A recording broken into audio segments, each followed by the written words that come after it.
प्रभु जीशुख्रीष्ट नाम प्रतिदिन रोटी आपण मान पुणी स्वागत करुअछु।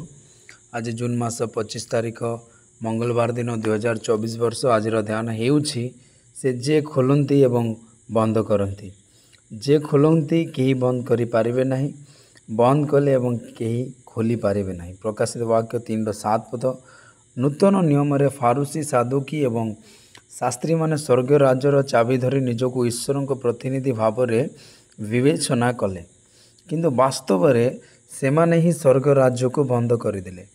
सेमाने मध्य प्रवेश कले नहीं किंबा सेमाने प्रवेश करने को चाहूथिबा अन्य मान को अनुमति देले नहीं। प्रभु कवाट खोलती। इस्राएल मानक आगरे जिरिह बंद हो गला। ईश्वर लोक माने प्रशंसा सहित यार चतुर्दिगरे घेरी रहिले। जिरिह क्लांत भांगीगला, पितलर फाटक और लुहार दंड भांगीगला। हाँ, प्रभु प्रकृत में कवाट खोलती, जहाँ बंद हो पारिबो नहीं। आज आपणक सम्मुखें क्यों फाटक बंद अच्छी? जदि तुमे निज हृदय प्रशंसा सहित बुलिब, प्रभु तुम पाई से समस्त द्वार खोलिबे।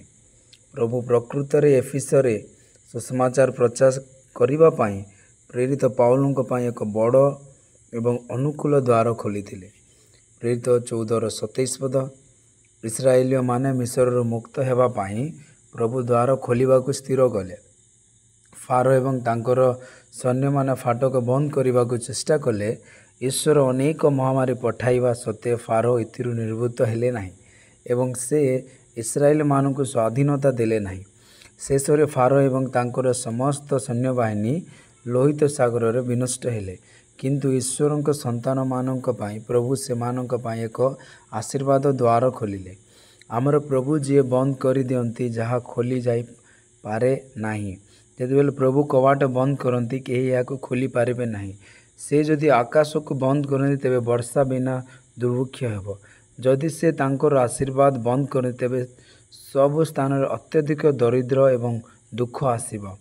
प्रथम दिन में लोक मैंने निजक प्रसिद्ध करने बाबिल गढ़ निर्माण करने को चाहूले, किंतु ईश्वर से मानकर समस्त उद्यम को नष्ट कले एवं से पृथ्वीर चारिआडे छिन्न भिन्न कराइले। ईश्वर संतान माने जेतेबेले दुष्ट लोक माने आपण विरोध में मंद कार्य करने को चेष्टा करती, प्रभु से मानक पथ एवं योजना गुड़िक बंद करती। लाभन जाकुब को क्षति करने को आसिला। फारो अब्राहम को क्षति करने को आसीथिले।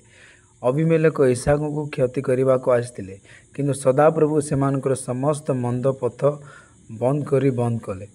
ईश्वर नोहा तांको परिवार एवं समस्त जीव को जहाज रे आनिबा परे ईश्वर निजे जहाजर कबाट बंद करदेले। जेतेबेले वर्षा आसी पृथ्वी को बुड़ाई ने देला, अन्य माने होय तो कौन सी प्रकार जहाज रे प्रवेश करने को चेष्टा करिथाई पारंती, किंतु सेमानक मध्यरु केही प्रवेश करि पारिले नहीं। आज ख्रीष्टों को जहाजर द्वार खोला अछि एवं प्रभु स्नेहपूर्ण भाव समस्त पापी मान को डाकती। जो माने शोक करती और तांको निकट को आसवा भारी अटंती, से प्रतिज्ञा करिसेंती जे विश्वास रे तांको निकट को आसंती से केबे भी परित्याग करिवे नहीं। ईश्वर को संतान मने रख जे दिने अनुग्रहर द्वार बंद हो जाब। तेणु समय सुजोग नियंतु। वर्तमान दौड़ एवं ख्रीष्टों को जहाज रे प्रवेश कर। अधिक ध्यान करने आयुब 12:14 पद। जदि से कौन सी जिनिस भांगती, ताहा पुनर्निर्माण हो पारिबो नहीं। जदि से मनुष्य को बंदी कर दिए, तेबे मुक्ति हो पारिबो नहीं। प्रभु ए वाक्य रे आपनको समस्त को आशीर्वाद करंतु। आमेन।